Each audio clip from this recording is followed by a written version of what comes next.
nag-base na siya sa magamit mo nga amana. Ang kung sa pila ka 5-star, ang kung saan mo mga 5-star. For example, ang R, siya ni 5-star kayo, 5-star siya. Hala, lapit ko na mapindutan. Ari, nakuha mo na siya sa nagamit ka 12 ka-amane, ka-pink na orbs, pink na orbs. Genshin Ano na discussion. siya? Early PT na siya. 1 hanggang sa 75, no?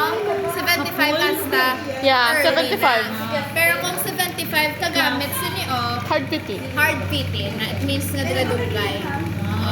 Kung below 75 is soft PT.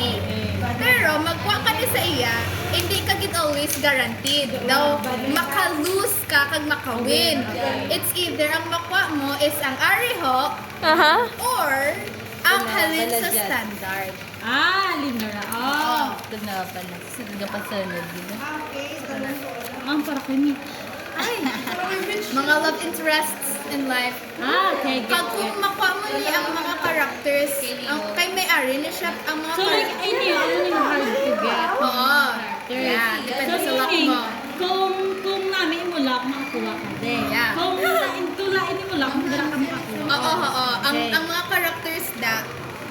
characters makauman din. Kaya Yeah. amuning mga ano mo, sila ning mga mga daw obstacles, mga challenges, mga hindrance nga makakuha mo ang 5-star.